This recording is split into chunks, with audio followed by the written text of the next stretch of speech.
The morning my father died, my brother stood in his hospital room, dividing his empire while his body was still warm.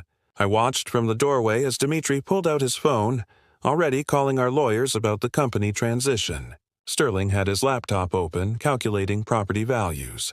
Neither of them noticed when the heart monitor finally went silent at 6:47 a.m. They were too busy planning who would get the Manhattan penthouse. "The board meeting is at 9, Dmitri said, not even looking at our father's still form.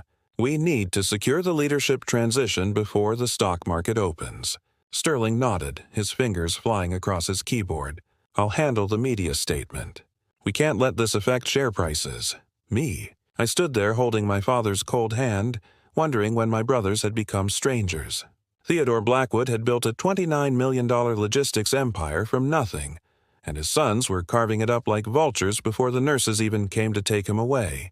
3 days later, we sat in his office for the will reading. Attorney Maxwell Thorne looked older than I remembered, his hands trembling slightly as he opened the sealed envelope.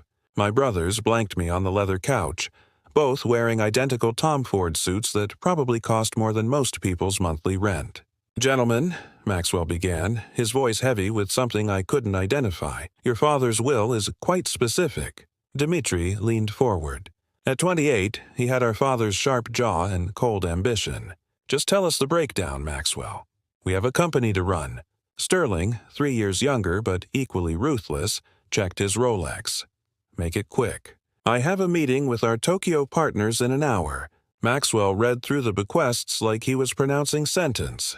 Dmitri got the CEO position and 45% of company shares. Sterling got another 45% in the $15 million penthouse overlooking Central Park. The BMW collection went to Dmitri, the art collection to Sterling.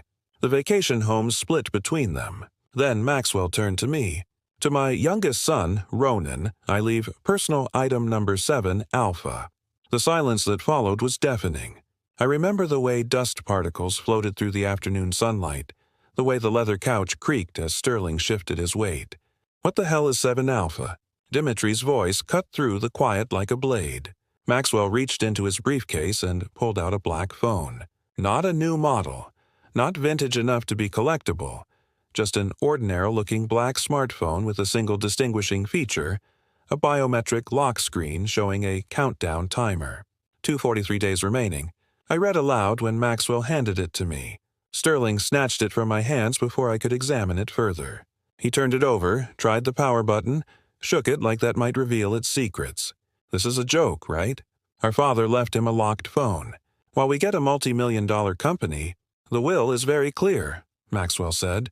"The phone belongs to Ronan, and only Ronan. Any attempt by others to possess or destroy it will result in immediate forfeit of their inheritance." Dmitri stood up so fast his chair scraped against the hardwood floor. "There has to be more. What about the remaining 10% of shares? What about the Swiss accounts? All remaining assets are held in trust," Maxwell replied. "Hektiu, the conditions for release are sealed." That was the moment my brothers decided I wasn't family anymore. I saw it in their eyes, the way they looked at me like I was a stranger who'd stolen something from them.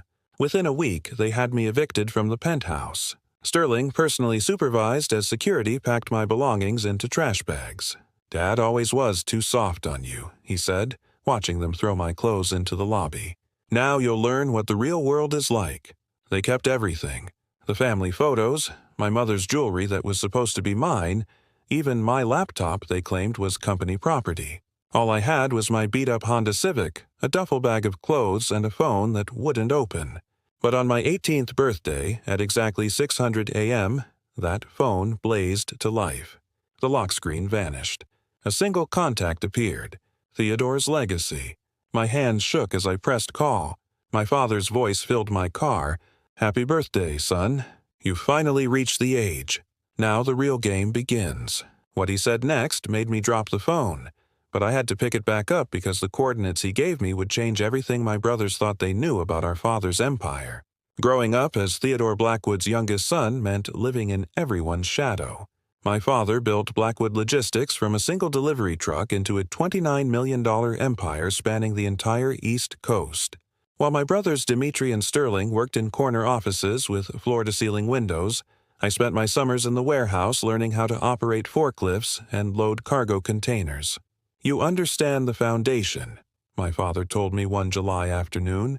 We sat on the loading dock sharing sandwiches and watching trucks roll in from Jersey. "Your brothers see spreadsheets and profit margins. You see the people who make those numbers possible." I was 15 then, sweat dripping down my back from moving boxes all morning. "They think I'm wasting my time down here." "Let them think that," he said, taking a bite of his ham and Swiss. "The view from the top means nothing if you don't know what holds up the foundation." Our family lived in a penthouse that took up the entire top floor of a building overlooking Central Park. My mother, Vivian, had decorated it with Italian marble floors and French antiques she'd collected during her travels.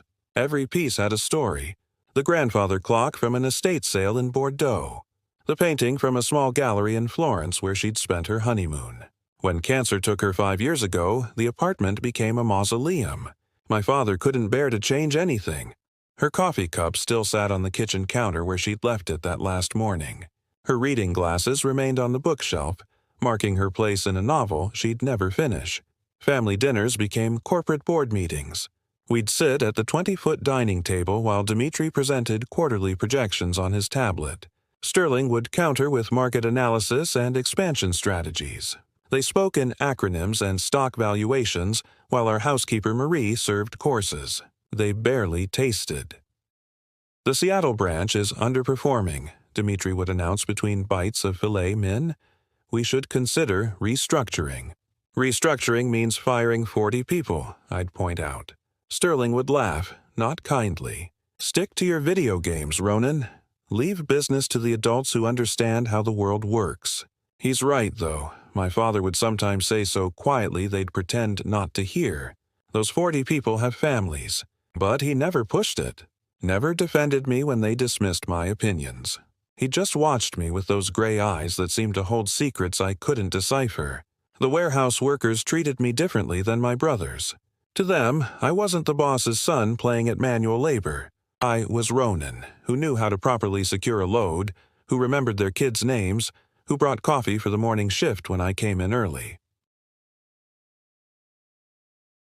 "Your brothers never come down here," Samuel, the security supervisor, told me once. "They don't even know we exist, except as numbers on their expense reports."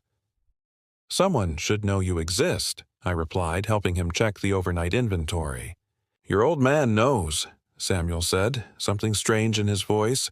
"He knows exactly who we are." I didn't understand what he meant then. The week before my father died, everything felt different. He seemed distracted, distant. He'd stare at family photos for hours. He gave Marie a raise out of nowhere and paid her salary 2 years in advance. He spent entire nights in his study, door locked, speaking in hushed phone calls I couldn't make out. Then came that Tuesday evening when he called me in. His study smelled like leather and bourbon, walls lined with first-edition books he'd actually read. He sat behind his mahogany desk, looking older than his 62 years. "Ronan," he said, pushing a black phone across the desk. "This is yours when I'm gone." "Dad, don't talk like that. Listen to me." His voice carried an urgency I'd never heard before. "Your brothers will get what they expect. You'll get what you deserve. It won't seem fair at first. You'll want to give up." I don't understand." He stood up, walked to the window overlooking the city lights. "Your mother saw it in you, the ability to see value where others see nothing. To hold on when letting go seems logical. This phone will test that. Promise me you'll keep it safe. Promise me you won't give up on it no matter how impossible it seems." "I promise," I said, confused but struck by his intensity. 3 days later, he collapsed during a board meeting. Heart attack, they said, instant. He was gone before the ambulance arrived. Standing in his empty study afterward, I held that phone and wondered what secret it contained.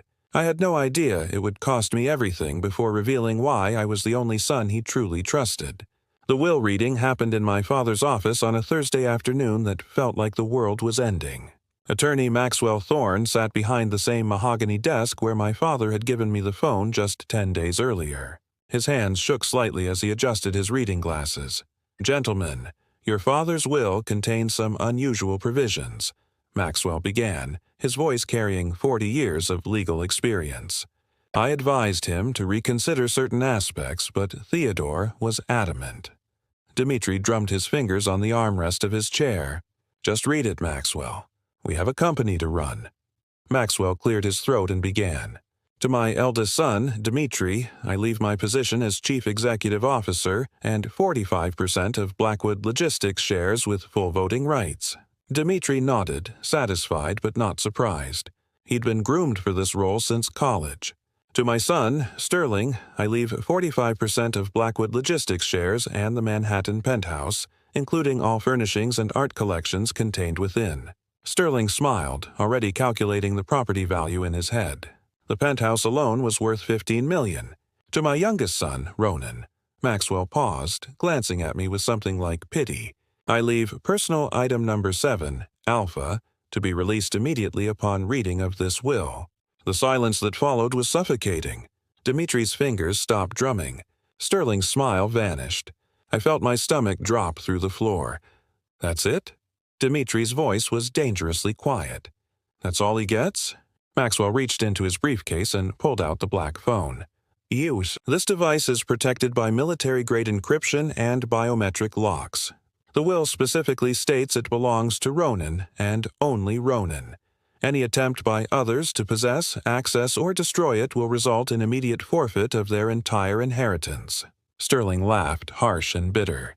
"You're telling me our father left him a locked phone while we split a multi-million-dollar empire? This has to be a mistake." "There's no mistake," Maxwell said. "I witnessed Theodore create these provisions personally. The remaining 10% of company shares and all other unlisted assets are held in trust with sealed conditions for release." Dmitri stood up, his face flushed with anger. "This is insane. Ronan barely graduated high school. He spent his time playing warehouse worker instead of learning the business, and father leaves him some mysterious phone. Maybe it has Bitcoin on it," Sterling said mockingly. "Or maybe it's Dad's way of saying Ronan gets nothing because he contributed nothing. They made me try to unlock it right there, watching like vultures as I attempted every password combination I could think of. Our mother's birthday, the date our parents met, the company's founding date. Nothing worked. The screen showed only a password field and that countdown timer. 243 days remaining. It's worthless, Dmitri declared, just like his contribution to this family." The eviction came exactly 1 week later. I returned from a job interview to find security guards stationed outside the penthouse. Sterling stood in the doorway, supervising as they carried my belongings out in garbage bags. "This is a family home," he said, not meeting my eyes. "And according to the will, you're not really family anymore, are you?" "Where am I supposed to go?" "That's not our problem. Maybe your warehouse buddies will take you in." They threw my clothes into the lobby like trash. My laptop, my gaming console, even my mother's cookbook. She'd annotated for me. All declared company property or family heirlooms I had no claim to. When I protested, Dmitri arrived with a lawyer. "Don't make this harder than necessary," he said. "You got what father wanted you to have, a phone. Be grateful it wasn't nothing." I spent that first night in my Honda Civic parked behind a Walmart. The phone sat on my dashboard, taunting me with its locked screen. I tried everything over the following weeks. Tech shops, hackers I found online, even a computer science professor at NYU who specialized in encryption. Nobody could crack it. "This isn't commercial encryption," the professor told me. "This is something else. Government level, maybe higher." Meanwhile, my brothers thrived. Dmitri announced a major expansion into international markets. Sterling threw lavish parties at the penthouse, posting photos on Instagram of champagne and models. They acted like I'd never existed. I got a job at a diner, working 12-hour shifts for minimum wage. My car became my home. I showered at a gym until my membership expired. The phone never left my side even when I had nothing else. Some nights, lying in my back seat, I'd stare at that countdown timer and wonder if my father had simply gone insane at the end. But I'd made him a promise. No matter how impossible it seemed, I wouldn't give up. My 18th birthday arrived on a Tuesday morning in October. Rain hammering against my car windows. I'd parked behind a rest stop off I-95, the same spot where truckers sometimes left me leftover food when they recognized my car. The phone sat on the passenger seat where it always did, that countdown finally reading years remaining. At exactly 6 a.m., the moment I was born according to my birth certificate, the screen exploded with light. The password field vanished. A single contact appeared in the directory. Theodore's legacy. My hands shook so badly I nearly dropped it. I pressed call. 3 rings that felt like 3 years. Then my father's voice filled the car clear and strong despite being a recording. "Happy birthday, son. You finally reached the age. Now the real game begins." I couldn't breathe. His voice continued, measured and purposeful. "If you're hearing this, it means you kept your promise. You didn't give up. You didn't let your brothers take it. You didn't sell it when you were desperate. You held on when logic said, 'Let go.' Your brothers failed their test the moment they took what seemed valuable and discarded what seemed worthless. But you, Ronan, you understood that worth isn't always visible on the surface."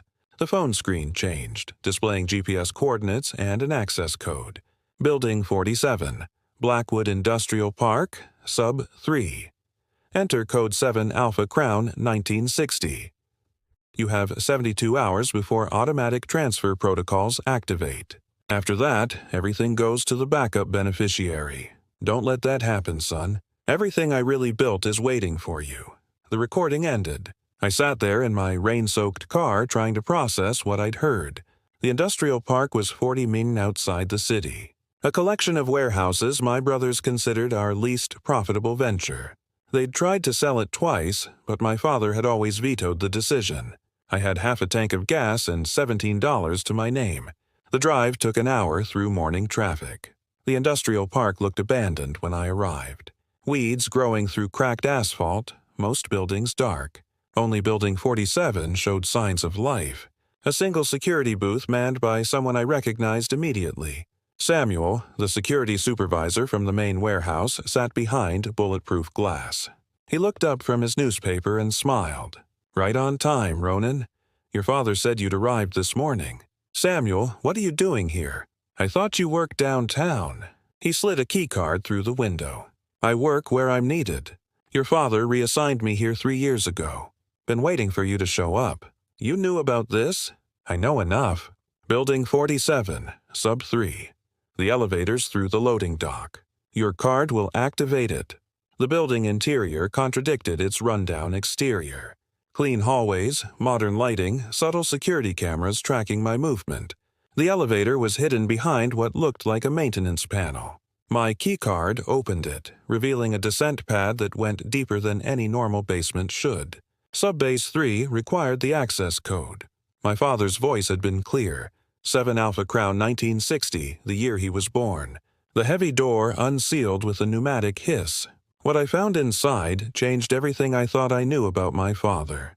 The room was massive, easily 3,000 square ft. Screens covered the north wall displaying logistics networks I didn't recognize.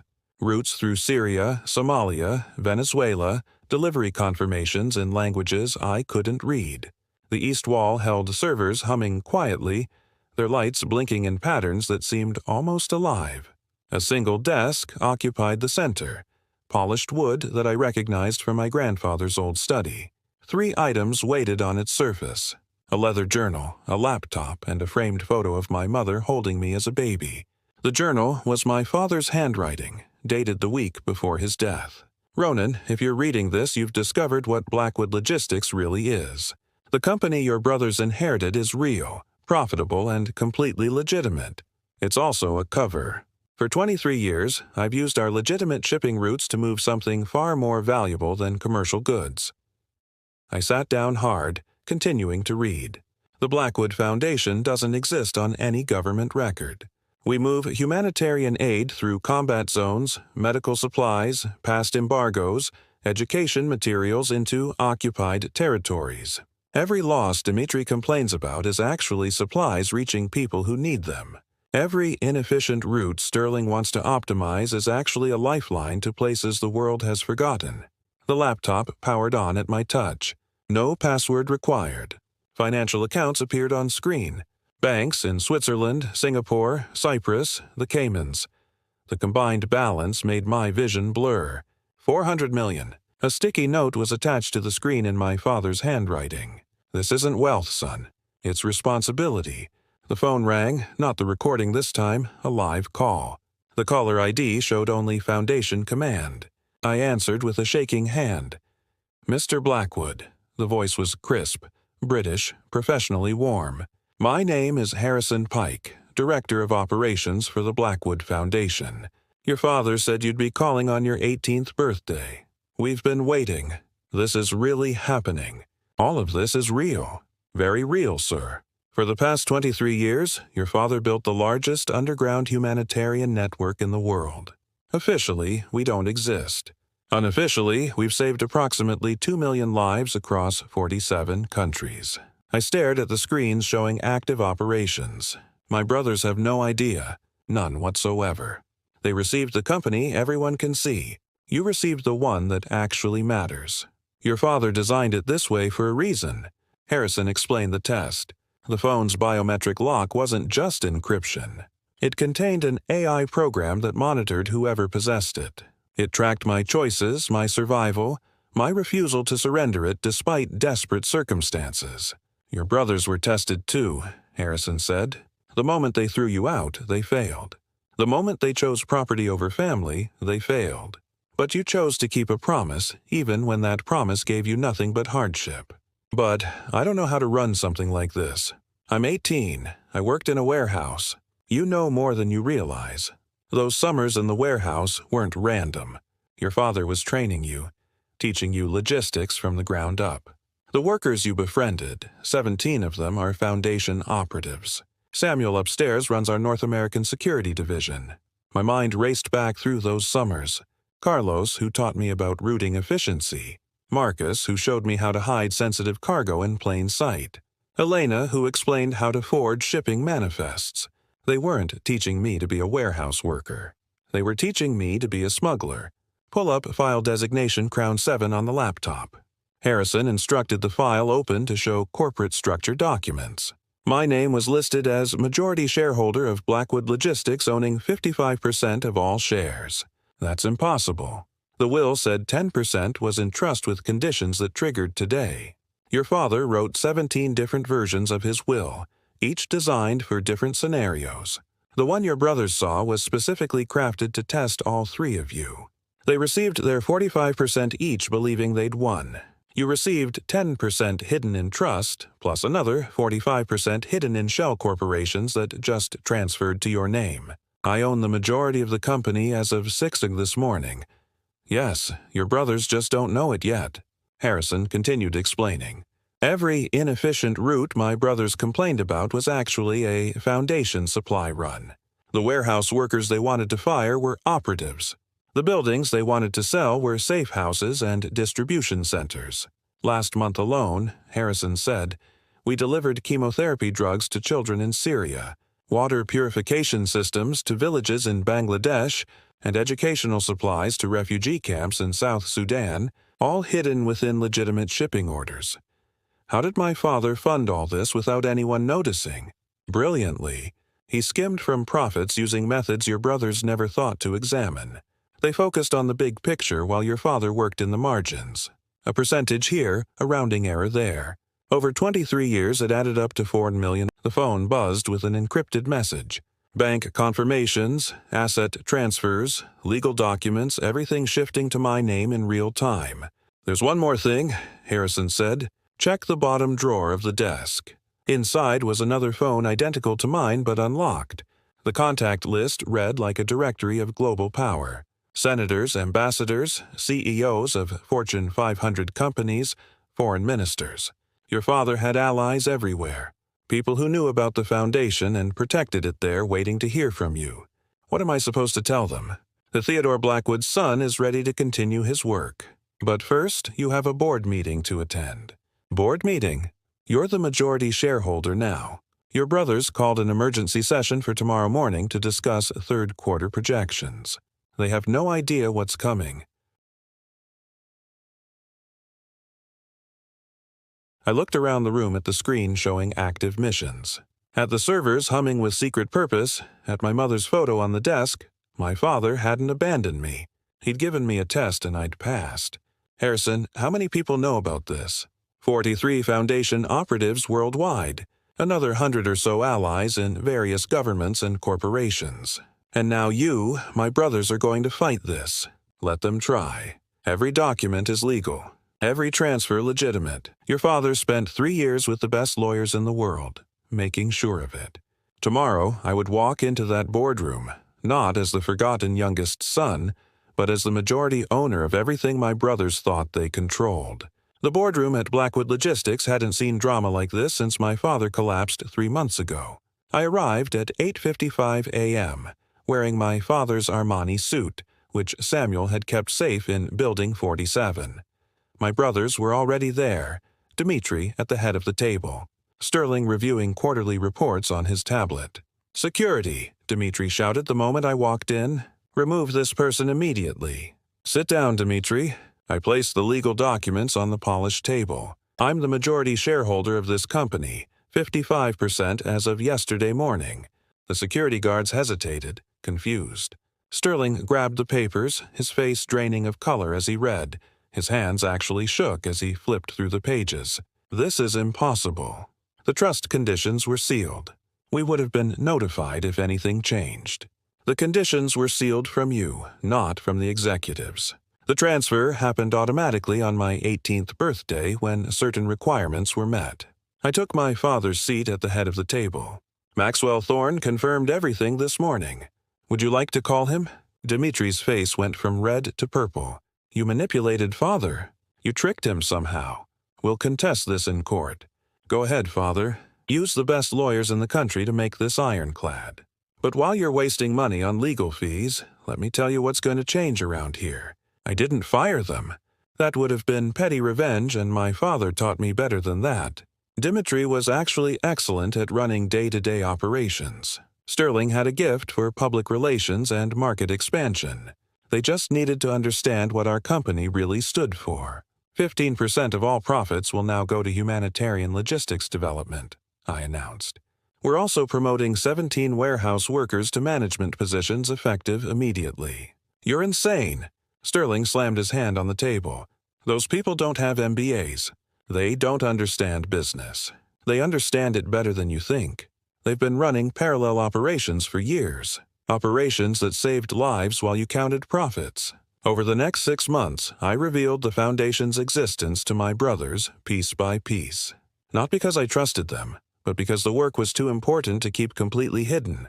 They needed to know why certain routes couldn't be optimized, why certain workers couldn't be fired, why some shipments that looked like losses were actually our greatest victories. The moment that changed everything came when I showed Dimitri footage from a refugee camp in Jordan. Children were receiving medicine we'd smuggled through 3 war zones hidden in shipments of automotive parts. That little girl, I pointed to a child on the screen, has leukemia. The chemotherapy drugs we delivered are keeping her alive. That's what our inefficient Route 7 actually does. Dimitri stared at the screen for a long time. Father authorized this. Father built this. Every loss you complained about, every inefficient decision you questioned, it was all to save lives like hers. It took a year before Sterling came to my office, the same one where the will had been read. "I'm sorry," he said, and seemed to mean it. "For everything. For how we treated you. For not seeing what Dad saw in you. He saw potential in all of us." I replied, "You and Dimitri got the visible company because you could run it efficiently. I got the phone because he knew I could survive without the wealth. We all got what we needed to become who we were supposed to be. But you got more. The money, the control, the real purpose. No, Sterling, I got responsibility. Every decision I make affects thousands of people you'll never meet. Families in war zones, children in refugee camps, doctors in places the world forgot. The money isn't mine, it's theirs. The control isn't power, it's purpose. 3 years have passed since that birthday morning in my car. The Foundation has doubled its reach. We've opened safe corridors in 12 new conflict zones. We've delivered enough medical supplies to stock 30 field hospitals. We've moved educational materials to over 200,000 children who wouldn't otherwise have books. My brothers now know everything and have become valuable allies. Dmitry handles the legitimate business that funds our work. Sterling manages our public image and government relationships. We're still not close, but we're united in continuing our father's legacy. The phone still sits on my desk, unlocked now but still mysterious. Sometimes it receives coordinates for new missions from sources I haven't identified. Harrison thinks my father programmed it with contingencies, plans that activate when certain conditions are met. We follow every lead, and they always lead to people who desperately need help. My father once told me that wealth isn't measured in what you have, but in what you can afford to give away. It took homelessness to understand wealth. It took loss to understand value. It took a locked phone to unlock my purpose. The real game, as my father said, had indeed begun, and every life we save proves I was the right player to trust with it. If this story moved you, please like this video and share it with someone who needs to hear that sometimes the greatest gifts come disguised as the greatest challenges. Comment below about a time when something that seemed worthless became priceless in your life. And don't forget to subscribe to our channel for more powerful stories that remind us that true inheritance isn't always about money, but about purpose, patience, and the courage to hold on when letting go seems like the only option. Thank you for listening to my